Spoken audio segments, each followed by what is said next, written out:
Bom dia, galerinha do terceiro ano, né? Gostaria de explicar um pouquinho hoje por meio de um vídeo, né? Como é que vai ser a nossa aula. Mas antes disso, antes de eu explicar direitinho aqui como é que vai ser nossa aula hoje, eu gostaria de falar algumas coisas, né, com vocês. Eu sei que esse momento está sendo um momento muito difícil, não só para vocês, né, como alunos, mas para mim como professora e acredito que para todos os professores também. É um momento em que a gente às vezes fica angustiada, né? Porque assim, eu pelo menos eu fico muito angustiada. Será que meus alunos estão aprendendo? Será que realmente está dando para compreender direitinho o conteúdo? Eu sei que é complicado vocês acompanharem talvez as aulas durante o dia, né? Porque assim, uma coisa é você estar na sala de aula, estar ali perguntando, né? Questionando, tirando as dúvidas.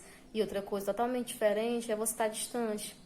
Mas assim, o que me deixa mais angustiada é porque às vezes eu fico pensando, será que realmente eles estão aprendendo? Realmente estão compreendendo o conteúdo ou estão só fazendo? Porque assim, a gente percebe que alguns alunos estão fazendo direitinho as atividades, né? Na hora que a gente passa, manda a atividade pra gente. Mas assim, será que esses alunos que estão só enviando atividades, será que realmente estão tendo assim a preocupação em estudar o conteúdo, estão tendo a preocupação de realmente tirar a dúvida sobre aquele conteúdo? Porque às vezes pode, vou fazer a atividade, né? Tudo bem. Depois que eu terminar a atividade, eu enviei, pronto, tá tudo feito. Mas e aí, cadê o conhecimento, né? Será que realmente estão aprendendo? Então isso me deixa angustiada. Então, assim, eu sinto falta de, às vezes, alunos me questionando, me mandando dúvidas, porque a gente está no nosso horário de serviço, né? Até aquele momento da minha aula, a gente está aqui para ajudar, né? Para realmente tirar as dúvidas. Então, a gente abre espaço para isso. Vocês podem perguntar para a gente, que a gente vai tirar com todo prazer. Eu acho bom quando alguém pergunta alguma coisa, né, sobre o conteúdo. Mas ficar sem perguntar e ficar com a dúvida para sempre não vai adiantar de nada. Né? O que você vai aprender? E aí, quando tudo isso passar, porque assim, é um momento em que a gente está vivendo que eu não sei quando é que. Ninguém sabe ainda, né? Quando realmente vai passar, se vai passar logo, logo, se vai demorar um pouco mais, né? A gente tem um prazo para voltar, mas ninguém sabe, né? Isso pode prolongar ainda mais. E assim, gente, ó. No final, depois, né, eu vou mostrar, colocar uma lista no grupo de vocês de alunos que ainda não entregaram nenhum trabalho, né? Que era para nós. Que principalmente eu frisei mais a questão do mapa mental e a avaliação, que foi uma avaliação online, né? Então, assim, ainda tem muitos alunos que não fizeram. Então, quem não fez, vamos tentar fazer logo pra gente, né, organizar bem direitinho as coisas. No mais, gente, eu gostaria de dizer que tô com muita saudade de vocês, muita mesmo, assim, não somente de turma X, né, dessa correria do dia a dia. Tô sentindo muita falta, acredito que vocês também. Sinto falta até da correria de vocês, né, pra ver quem chegava primeiro na fila da merenda, pra ver quem saia primeiro pra ir embora, assim, gente, aquela correria do dia a dia, aquela conversas paralelas na sala de aula. Não tem dinheiro no mundo que pague tudo aquilo ali, assim, como eu sinto falta, né? Eu acredito que vocês também sintam muita falta disso. Mas espero que logo, logo isso vá passar, né? A gente vai estar todo mundo junto novamente. Eu espero que cada um reflita sobre esse momento que a gente está vivendo, né? Tanto nós, professores, como vocês também valorizem mais a educação. Eu acho que esse momento ainda mais que a gente vai ter que fazer isso, né? É um momento em que a gente percebe como faz falta aquela convivência, né? Não é somente em questão do aprendizado em si, não somente em questão do conhecimento em si, mas até mesmo aquela convivência, né? Aquela socialização entre os alunos, entre professores, entre gestão, entre todo mundo. Assim, a gente acaba sentindo muita falta disso. Eu acredito que quando tudo isso acabar, vai ser totalmente diferente. Eu acho que todo mundo vai estar valorizando bem mais, né? Eu acredito nisso, não sei. Então, assim, gente, né? Reflitam sobre essas questões, pensem, vocês estão estudando para vocês mesmo, não é para mim. Então, a gente só quer fazer o bem para vocês. Tudo que a gente pode fazer, a gente está tentando fazer. É um trabalho muito complicado, um trabalho muito árduo, né? Assim, eu também estou sentindo um peso muito grande. A gente está trabalhando bem mais do que antes. Alguns podem até achar, a gente percebe que alguns talvez achem que não. Mas eu estou respondendo alunos até durante a noite, tarde da noite, né? Durante qualquer dia, não tem final de semana, não tem horário, não tem nada. E assim, eu sei que é complicado. Mas assim, a gente está fazendo de um tudo para poder ajudar e estar ali presente sempre, tá certo? Então assim, na nossa aula de hoje, gente, nós vamos iniciar fazendo a correção da avaliação de vocês.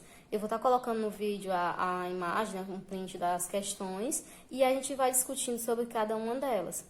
E aí, então, a gente finaliza hoje essa questão dos conflitos, né, regionais e dos conceitos que a gente viu no primeiro período. E vai dar início, vai introduzir pelo menos um conteúdozinho novo, que é a questão dos blocos econômicos, tá certo? Então, assim, eu vou primeiro fazer a correção da avaliação e logo depois vou iniciar um pouco falando sobre a questão dos blocos econômicos, né, o que são e qual é a importância deles, tá certo?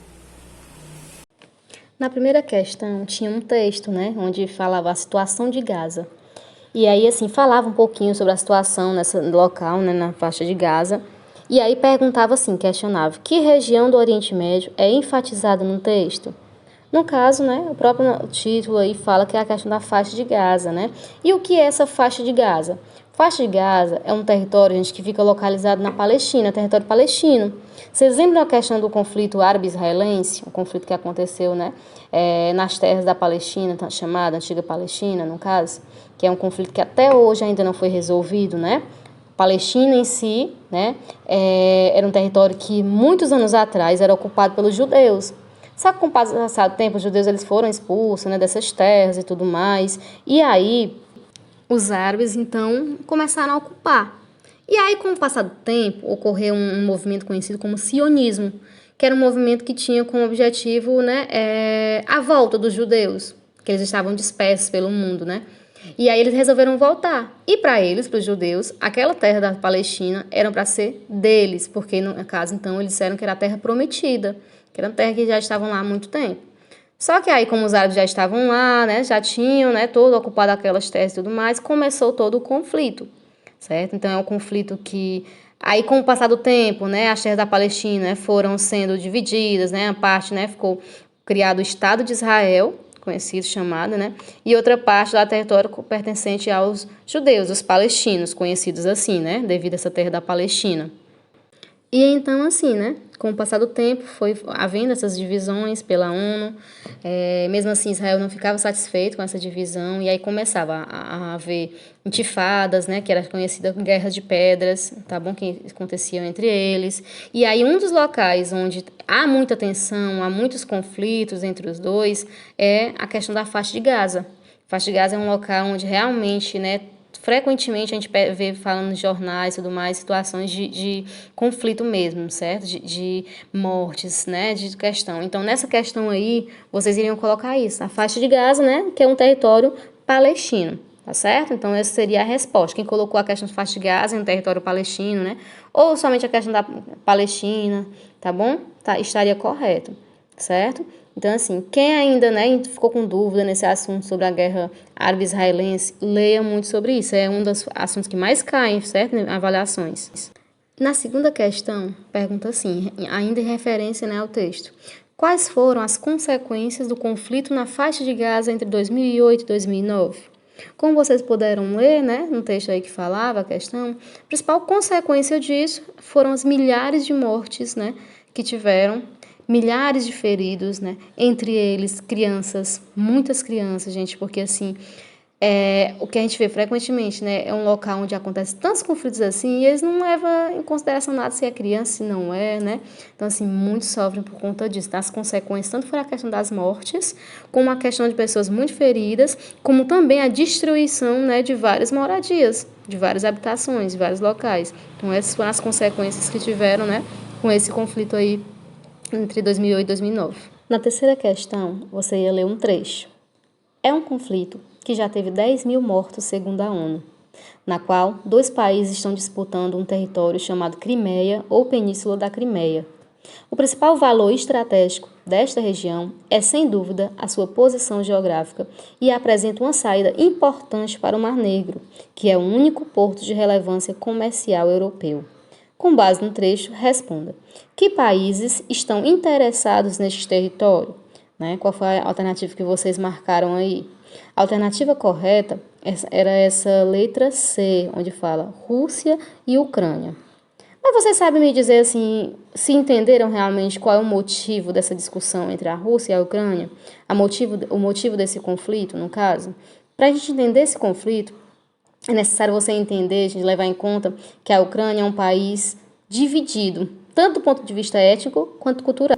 Tanto do ponto de vista étnico como cultural. Por quê? Por exemplo, a população do leste do país, né, ao leste dele, fica mais perto da fronteira entre a Rússia, né, próximo da Rússia. Então, a maioria de lá é russa, né, é influenciado pela cultura russa. Então, eles falam russo e tudo mais. Já a outra parte, né, a parte oeste, a parte central da Ucrânia, ela é de origem ucraniana mesmo. Então, ela vai falar ucraniano, né, e esse país vai se tornar independente em 1991, que foi quando o fim da União Soviética, né? E aí, após isso, a Ucrânia, então, como era dividida, uma parte, né, mais influenciada pelos russos e outra parte influenciada pelos próprios ucranianos, como elas deixaram de fazer parte da União Soviética, né, foi desmembrado, elas começaram a ter a vontade de se pertencer à União Europeia, certo? E aí, então, a partir do momento em que a Ucrânia quis, né, pertencer à União Europeia, no caso, foi que começou, então, a crise aí com a Rússia, porque a Rússia era, né, uma antiga União Soviética, então ela não queria perder, não queria que a Ucrânia se tornasse parte da União Europeia, né? Então começou a crise ali, né? No caso. E aí a população, né, começou a pressionar, no caso, né? No caso, o presidente ucraniano, que era o Viktor Yanukovych, certo? Ele foi pressionado pela população da capital, né, Kiev, que é a capital de Ucrânia, a priorizar essas relações comerciais com a União Europeia, porque eles achavam que teriam mais vantagens, certo? E aí foi que começou a questão desse conflito entre ela e a Rússia, que a Rússia não queria que elas se tornassem, né, da União Europeia, certo? Então, assim, a população aprovou, né? E aí a Rússia, né, para não ficar por baixo, no caso, né, as tensões, acabou que que anexaram, né, a Crimeia, foi anexada ao seu território russo, que a Crimeia é um território que antes pertencia à questão da Ucrânia. E aí, com essa tensão toda que aconteceu, então a Rússia foi, né, e anexou ao seu próprio território. E isso causou uma tensão ainda maior entre os dois, porque a Crimeia era uma região muito estratégica, muito importante, né, para os dois. E aí, a partir desse momento em que a Rússia começou, né, a anexar ela no seu território, isso gerou muita tensão, certo? Muita tensão, até inclusive alguns países começaram também a intervir sobre essa questão, Estados Unidos, por exemplo, né, começaram a impor um monte de sanções às empresas, né, para ver se o governo russo deixava, né, essa questão, mas mesmo assim ainda continuou. Então essa disputa ainda existe, né, em relação à questão da Rússia, da Crimeia.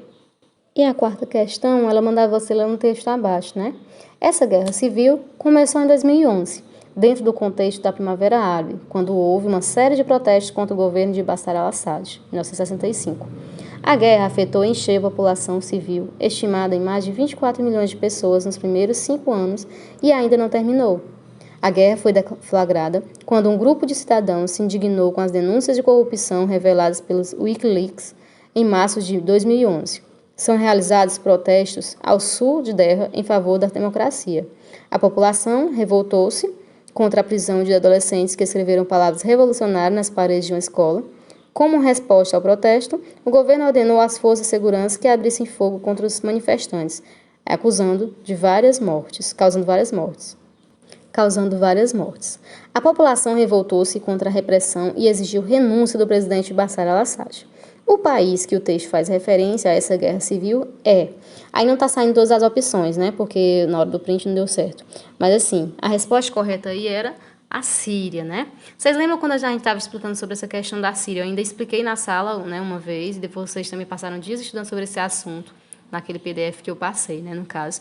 Então, a guerra da Síria, gente, até hoje é um conflito muito sangrento, um conflito que até hoje não foi resolvido, justamente por conta de um governo alto, né, muito rígido, ditador mesmo. Vocês viram até naquele documentário que eu passei, era um documentário muito forte, mas lá explicava bem direitinho como é que iniciou todo o processo, como é que iniciou todo esse conflito, né? A gente percebeu por aquele vídeo. O governo da Síria já era um governo, assim, autoritário, né? Porque já era passado de geração em geração. Não era por meio de eleição e tudo mais, era a linhagem, né? No caso das famílias. E aí as pessoas revoltadas com a forma como estava acontecendo o governo, né? Eles já ficavam manifestando, né? Querendo se manifestar nas ruas. E aí, quando Bashar al-Assad entrou no governo, as pessoas achavam até que ia ser diferente, né? Porque o antigo, que era o seu pai, né? Era muito ditador. E achava que era diferente, mas não, ele continuou do mesmo jeito. E aí, alguns adolescentes, né, escreveram no muro, né? Nas paredes da escola, algumas frases. E aí eles foram, né? Pegos, né? Foram presos, né? Muitos levaram uma surra, né? Eles bateram muito, muitos morreram durante as manifestações. E assim, as pessoas começaram a se revoltar também, né? Querendo defender os adolescentes. Não poderiam fazer nada. Tudo que ia contra o governo, Bashar al-Assad, eles tinham, né, que fazer essa... Então, assim, a questão... Tinha até uma questão que eu passei a vocês, que era quem lutava contra quem. No caso aí, tanto, né, o exército civil, no caso, como com o governo, né? Lutando contra o próprio governo, por isso uma guerra civil, que é quando acontece com as próprias pessoas do país. Então, o governo tem o seu próprio exército e ainda existe o exército livre. Então, há esse conflito entre o exército livre e a questão do exército lá do governo, do próprio governo, né? E ele. Então, é um conflito difícil de ser resolvido até hoje. Nessa questão, você teria que associar os termos, né? Número 1 é Estado, com E maiúsculo, 2, nação, 3, território, 4, país, né? E aí tinha assim nas afirmações: território politicamente delimitado por fronteiras, com unidade política, administrativa, em geral habitado por uma comunidade com história própria, possui um Estado constituído e uma Constituição. No caso, esse aí será país, número 4. Por que país? Porque país significa o território em si, a superfície, né, terrestre. Quando aquela superfície que é ocupada, né, por um povo, que tem a administração e tudo mais, no caso é conhecido como país. Tem a diferença de estado, que já vou explicar a vocês, a diferença de estado, tá bom? Próximo termo aí, ó, base física sobre a qual um estado exerce sua soberania. Pode ser delimitado por fronteiras naturais ou artificiais. É formado pelo solo continental e insular, o subsolo, o espaço aéreo e o território marítimo. Isso aí, no caso, seria, então, território, né? Número 3. O próximo fala assim: coletivo humano que possui características comuns, como a língua e a religião. Seus membros estão ligados por laços históricos, étnicos e culturais. Isso aí se refere à nação, né? Número 2, quando um grupo tem os mesmos costumes, né? A língua falada, esse tipo de coisa. E a outra, ordenamento jurídico, que regula a convivência dos habitantes de um país. Dele fazem parte o poder legislativo, o poder executivo e o poder judiciário. País, nação, território e estado. Então, quando um país é habitado, né, que tem esses direitos aí, esses poderes legislativo, executivo, né, judiciário, né, quando é regulamentado, tem o seu próprio governo, no caso, Estado se refere a isso, a essa organização, não é o espaço físico em si, né? Estado, com E maiúsculo, quando eu digo que o Brasil é um Estado, é porque nós temos a nossa organização, nós temos nosso próprio governo, então eles tornam um Estado-nação, por exemplo. E aí, gente, na aula de hoje, né, sobre a questão de blocos econômicos. É um assunto que talvez você já tenha ouvido falar bastante, né? Esse assunto a gente vê também em outras séries anteriores que vocês tiveram. E aí a gente vai ver um pouquinho hoje sobre, só introduzir mesmo o assunto um pouco, tá? Depois a gente vai, aos poucos, a gente vai se adentrando mais dentro dele. A questão dos blocos econômicos, a própria palavra blocos, é como se fosse um conjunto, né? E econômicos, é claro, vem a questão da economia. O que são esses blocos econômicos? Blocos econômicos, gente, é quando a questão de vários países que se uniram com um objetivo em comum. Como assim? Os países, né, como você sabe, hoje em dia, eles querem, é claro, cada vez mais aumentar a sua economia, certo? Ou seja, se eles vão querer aumentar a sua economia, né, ganhar mais dinheiro com a questão do comércio, por exemplo, eles têm que criar estratégias que possam, por exemplo, diminuir os custos. Por exemplo, com importação e exportação, né? Todo país ele necessita importar, ou seja, comprar produtos de outros países, porque a gente não é autossuficiente, a gente não tem tudo que a gente necessita. Então, todo país precisa importar. E nós também exportamos, ou seja, vendemos para outros países. E aí, o que acontece? Toda essa questão, né, essas importações, né, exportações, essa questão do comércio internacional gera, é claro, tarifas alfandegárias, ou seja, os impostos, né, que são cobrados impostos para você importar produtos. Eu comprei, por exemplo, um produto lá da China, né, um celular lá da China. Quando ele chega aqui, ele vem bem mais caro porque ele né, houve, né, a cobrança de impostos, porque eu importei, certo? Então, esses impostos, essas tarifas, é claro que vai ser um gasto a mais para os países, né, um gasto a mais na economia. Então, pensando nisso, muitos países, né, atualmente, eles se juntaram, se uniram, criaram blocos econômicos. Com que objetivo? O objetivo justamente é esse, é fortalecer ainda mais a sua economia, é aumentar ainda mais, né? Eles têm um objetivo em comum. Então, por exemplo, o Brasil ele se juntou juntamente com a Argentina, com o Paraguai, com o Uruguai e formou, por exemplo, o Mercosul. O Mercosul é um exemplo de bloco econômico, que significa Mercado Comum do Sul, né? Formado por alguns países da América do Sul. Então, é um dos blocos econômicos. Qual é o objetivo nosso? Tanto a questão de diminuição, né, de eliminar as tarifas, impostos, entre os países membros. Por exemplo, o Brasil quer exportar ou importar produtos, né, para o Paraguai, certo? Não são cobradas tarifas, não são cobrados impostos. Por quê? Porque há um acordo entre eles, né? Há um acordo no caso, que foi adotado pelo Mercosul. E existem diversos outros blocos econômicos. O NAFTA, que é formado pelos Estados Unidos, Canadá e o México, né? Nós temos o APEC, que é formado por alguns países da Ásia, certo? E da Oceania. Nós temos também o Pacto Andino, que é outro tipo de acordo econômico que tem aqui na América Latina. Nós temos também a União Europeia, que é um dos blocos mais importantes, mais poderosos do mundo, né, formado, é claro, pelos países europeus, tá certo? Então, blocos econômicos vai ser isso, vai ser a questão da junção de países, né, que tem um objetivo em comum, geralmente relacionado à economia, ou seja, para fortalecer ainda mais sua economia. Só que aí existem 4 tipos de blocos econômicos, que eu vou até colocar aqui uma imagenzinha no vídeo e tem especificando cada um desses tipos de blocos econômicos, ou seja, com qual é o objetivo que eles estão se formando, qual é o objetivo que eles têm em comum, certo? Só lembrando, eles se juntam, por exemplo, entre os países para justamente aquelas vantagens que eles vão ter só entre os países membros, ou dependendo do tipo de bloco que eles são, né, eles podem também ter algum tipo de acordo relacionado a outros países que estão fora do bloco, tá bom? Então, eu vou colocar aqui os 4 tipos, né, de blocos econômicos que a gente tem. Tipos, não esqueça, não é exemplos. Por exemplo, o que eu citei aqui, Mercosul, NAFTA, o APEC, a União Europeia, são exemplos de blocos econômicos. Mas cada um desses blocos econômicos é de um tipo diferente. Por exemplo, nessa imagem aí que eu coloquei, ó, tipos de blocos. Nós temos 4 tipos de blocos econômicos. Zona de livre comércio, União Aduaneira, Mercado Comum e União Econômica e Monetária.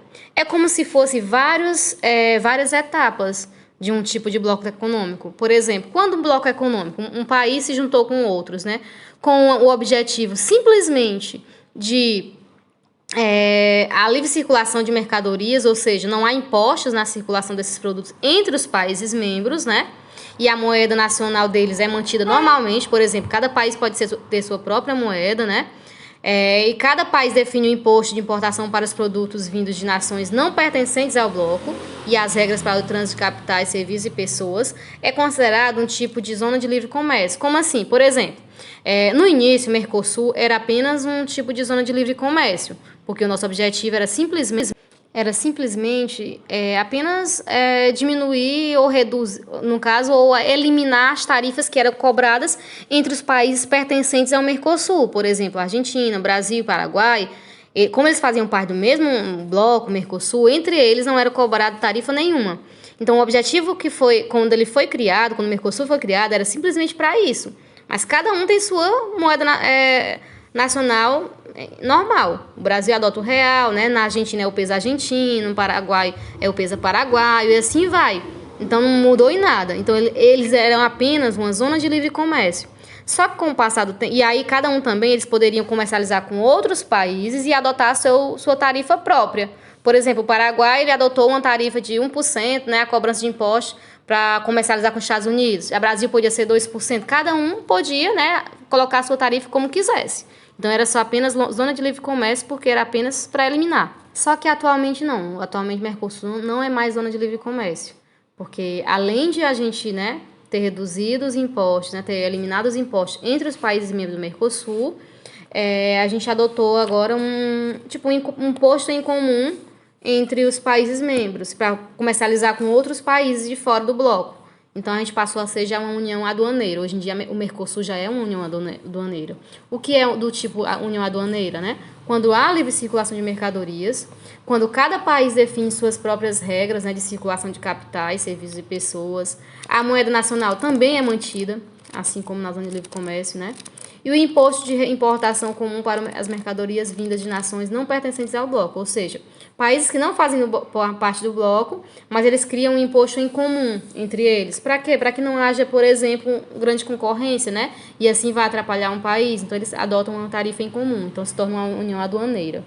Já o mercado comum, observe que assim, ó, é como se fossem etapas. A zona de livre comércio era somente a questão de eliminar as tarifas.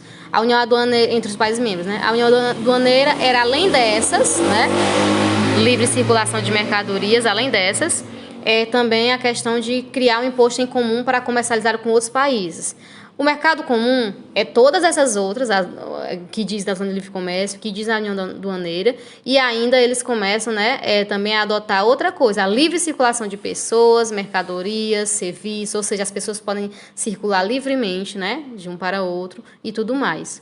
Já a união econômica é todas essas etapas anteriores. O único exemplo de bloco econômico que a gente tem, que é tanto mercado comum como união econômica e monetária, porque essa união econômica e monetária é quando eles adotam uma moeda comum entre eles. O único exemplo que a gente tem é a União Europeia, que adota o euro, né, entre eles lá. Todo mundo adota o euro. Alguns não. Então, assim, gente, ó, não sei se vocês compreenderam direitinho, mas a gente vai ainda estudar isso em outras aulas, né, bem mais, assim, aperfeiçoado. Hoje é só a introdução, porque só é uma aula, então a gente não tem como, né, adentrar em todos os assuntos. Mas o que eu peço para vocês, né, em casa? Em casa, vocês vão pegar o livro de vocês, tá certo? Estudar sobre o que fala sobre o que são os blocos econômicos, os 4 tipos, pesquisa também na internet, né? Eu quero mais é isso, não, vocês não vão fazer atividade hoje, não. É para vocês lerem, estudarem mesmo. No livro, vocês vão encontrar isso na página 101, né? Vai falar tanto um pouquinho sobre blocos econômicos, quando vai citar 3 exemplos aqui. A questão do NAFTA, no caso a União Europeia, e o APEC. Isso da página 101 até a página 103, tá certo? E aí, na página 107, vai falar um pouquinho sobre o Mercosul, que é o que o Brasil faz parte, né? Mas nós temos exemplos de vários outros blocos, tá bom? Mas hoje eu quero só que vocês estudem essa parte do livro, porque na próxima aula eu vou retomar, falando um pouquinho quais são os 4 tipos, né, de bloco, quem não entendeu ainda direitinho, né?